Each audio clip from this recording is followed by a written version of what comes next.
আসসালামু আলাইকুম প্রিয় দর্শক, আজ সন্ধ্যায় প্রধান উপদেষ্টার যে ভাষণটা হলো সেই ভাষণটা নিয়ে উনি অনেক বড় ভাষণ দিয়েছেন, অনেকগুলি ইস্যু নিয়ে এসেছেন। সবগুলি নিয়ে আলোচনা করা যায়, কিন্তু আমি সবগুলি নিয়ে আলোচনা করব না। আমি তাৎক্ষণিকভাবে কেবল নির্বাচনের তারিখ নিয়ে দু তিনটা কথা বলতে চাই। উনি ঘোষণা করেছেন যে আগামী বছরের এপ্রিলের প্রথমার্ধের শুরুর দিকের যে কোনো একদিন নির্বাচন হবে, কোনো সন্দেহ নেই।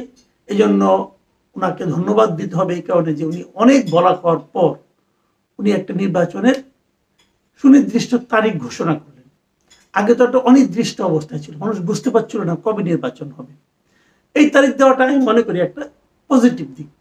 কিন্তু পাশাপাশি আমি এটাও বলতে চাই যে এপ্রিলের ফার্স্ট উইক কেন, এপ্রিলের মাঝামাঝি কেন, মাঝামাঝি সময় প্রথমার্ধ কেন, ওই সময় করলে কি লাভ, অথবা এর আগে করলে কি ক্ষতি, জানুয়ারিতে করলে কি ক্ষতি, জুনে করলে, জুনে প্রথমে করতে চেয়েছিলেন জুন পর্যন্ত, ওটাকে এগিয়ে এনে এপ্রিল করেছেন, এটা একটা পজিটিভ দিক, কোনো সন্দেহ নেই। কিন্তু তার আগে কেন নয়?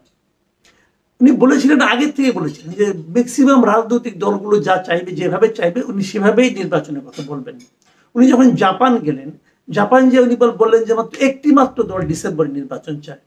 তারপরে ঐক্যমত্য কমিশনের যে সভাটা হলো, দ্বিতীয় পর্যায়ের সভা, সেখানে তার সঙ্গে প্রায় 28টা রাজনৈতিক দল দেখা করেছে, এবং এই 28টা দলের মধ্যে 25টা দলই বলেছে তারা ডিসেম্বর কিংবা তার আগে নির্বাচন চায়।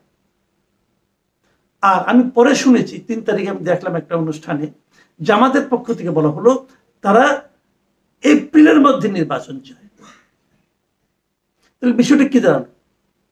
প্রধান উপদেষ্টা জামাতের পক্ষ নিলেন, বিএনপি সহ আর বাংলাদেশের যে 25টা দল, নিবন্ধিত দল, বললেন যে তারা ডিসেম্বরের মধ্যে নির্বাচন চায়। উনি সেটাকে উপেক্ষা করলেন। কেন করলেন? এটা কি ইচ্ছাকৃত? আমার মনে হয় এটা ইচ্ছাকৃত। উনি বিএনপিকে বোঝানোর চেষ্টা করলেন, তোমরা যত কিছুই বলো না কেন, তোমাদের কথা কোনো গুরুত্ব আমার কাছে নেই, আমি যেভাবে চাইবো সেভাবে হবে ইলেকশন।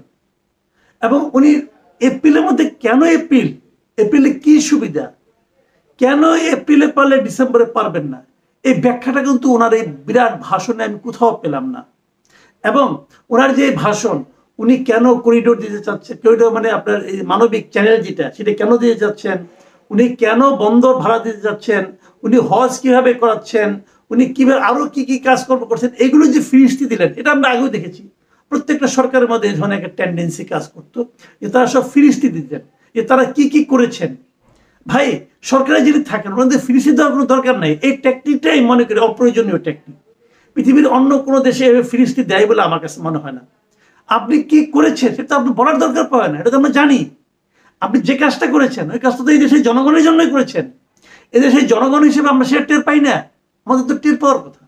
যদি আমরা টের পাই সেটা আপনি বলার দরকার নাই।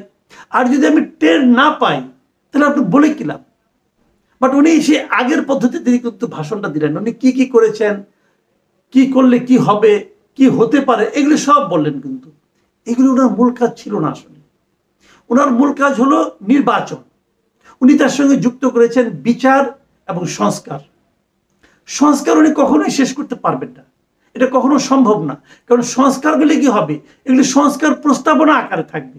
উনি এটা বাস্তবায়ন কিভাবে করবেন, কোন আইনে বাস্তবায়ন করবেন? উনি বাস্তবায়ন করলেন, পরবর্তী সরকার এসে মানলো না, সংস্কার হলো? এই দেশের মানুষ সংস্কার পেল না তো। পরবর্তীতে যারা ক্ষমতায় আসতে পারে বলে এখন পর্যন্ত সাধারণ মানুষ ভাবছে, তাদের কথা তো উনি রাখেন নাই।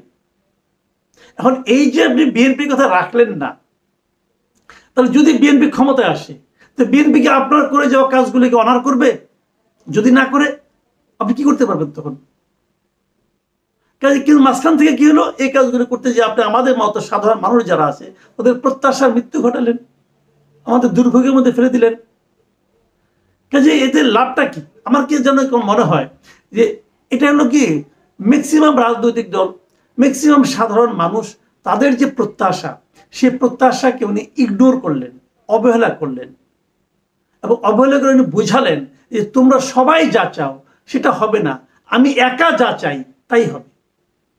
উনি নিজেকে সংখ্যাগরিষ্ঠ জনগণের, সংখ্যাগরিষ্ঠ রাজনৈতিক দলের প্রতিপক্ষ হিসেবে দাঁড় করালেন। কেন? আমি মাঝে মাঝে চিন্তা করি, ওনার তো বয়স হয়েছে না, পৃথিবী থেকেও যাওয়ার সময় হয়ে গেছে, উনি তো অনন্তকাল বাঁচবেন না, পৃথিবীর কেউ অনন্তকাল বাঁচে না, এটা আল্লাহর দুনিয়ার নিয়ম না। উনি যখন চলে যাবেন উনি কি নিয়ে যাবেন? অথচ ওনার সুযোগ ছিল, কিন্তু ওনার সুযোগ ছিল, উনি এমনিতে সম্মানিত ব্যক্তি, নোবেল পেয়েছেন, অনেক সম্মানিত, যেভাবে পেয়েছেন তো অনেক সম্মানিত ব্যক্তি। এখন উনি কিন্তু সমস্ত রাজনৈতিক দলের মাথার মণি হয়ে থাকতে পারতেন, এই দেশের মানুষের মাথার মণি হয়ে থাকতে পারতেন, মানুষটাকে মাথায় করে রাখত, যদি উনি জনমতকে সম্মান দেখাতেন। এবং জনমতকে সম্মান দেখানোর সর্বশেষ সুযোগটাও উনি আজকে নষ্ট করলেন। এতদিন যা বলেছেন বলেছেন, উনি যদি বলতেন যে আমি ডিসেম্বরে নির্বাচন দেব, তাহলে সমস্ত দেশের মানুষ ওনাকে সম্মান করত এবং বলতো উনি যা করেছেন ভালো করেছেন। এবং আর ডিসেম্বরে আসতে আমাদের 6 মাস বাকি আছে, এই 6 মাসে ওনার এই সংস্কার প্রস্তাবনাগুলি কি এক জায়গায় আনা যাবে না? আর এক গো ধরেছেন বিচার সম্পন্ন করবেন, আপনি বিচার সম্পন্ন করতে পারবেন? লুৎফুজ্জামান বাবু সাহেবের কথা মনে আছে, এই ভদ্রলোকের ফাঁসির আদেশ হয়েছিল আরো 13 বছর আগে, সেই ফাঁসিকে বাস্তবায়ন করা গেছে, কেউ করতে পারছে? পায়নি তো। এটাই স্বাভাবিক বিচারিক প্রক্রিয়া। বিচার তো তাড়াতাড়ি হবে না, বিচার তো দেরি হবে। তাহলে উনি এই 7 মাসে 8 মাসের মধ্যে কি বিচার করবেন? সেই এরকম যদি তড়িঘড়ি করে বিচার করতে চান, সেটা কি আন্তর্জাতিক অঙ্গনে গ্রহণযোগ্য হবে? বিচারের নামে এই দেশে এখন কি চলছে এটাকে আমরা দেখছি না।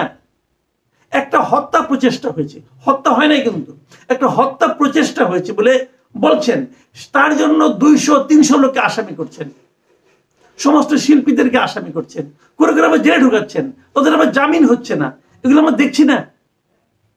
মাঝখানে আমরা ডেভিড বার্গম্যানের একটা লেখা পড়লাম, উনি এটাই বলেছেন কিন্তু, যে বিনা মানে আপনার কারণে এই যে জামিন দেওয়া, বিনা তদন্তে তাদের জামিন, বিনা তদন্তে গ্রেপ্তার করা, জামিন না দেওয়া, এগুলি কোনো সুবিচারের নমুনা নয়। এবং এটা ওনার আমলে হচ্ছে, এই ইউনূস সাহেবের আমলে হচ্ছে, মব কালচার ইউনূস সাহেবের আমলে হচ্ছে। এগুলি কি ভালো কিছু? ভালো কিছু না। এবং এটাকে উনি আরো দীর্ঘায়িত করতে চাচ্ছেন। আমি জানি না শেষ পর্যন্ত বিএনপি কি করবে। আমি মনে করি বিএনপির সংঘাতে না যাওয়া ভালো। বিএনপি আজকে আলোচনায় বসেছে, হয়তো আমার এটা প্রচারিত হতে হতে বিএনপির সিদ্ধান্ত আমরা জেনে যাব, কি হবে আমি জানি না। কিন্তু আমি মনে করি উনি যখন গো ধরেছেন, দেশটাকে যেন সংঘাতের দিকে কেউ নিয়ে না যায়, আমরা সংঘাত চাই না। উনি যখন গো ধরেছেন, আমি মনে করি বিএনপি কি করবে আমি জানি না, তবে আমি মনে করি এটা নিয়ে সংঘাতের দিকে যাওয়া প্রয়োজন নাই। আর নির্বাচনটা হোক, শান্তিপূর্ণভাবে নির্বাচনটা হোক। আরেকটা কথা বলে শেষ করি, সেই নির্বাচন ডক্টর ইউনূসের অধীনে হয়।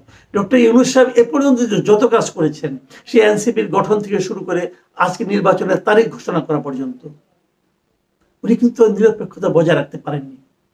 ম্যাক্সিমাম দলের কাছে ওনার গ্রহণযোগ্যতা আমি মনে করি সেই পর্যায়ের নাই। ওনাকে নিরপেক্ষ বলা যাবে না। আমরা একটা নিরপেক্ষ সরকারের অধীনে নির্বাচন চাই। প্রিয় দর্শক,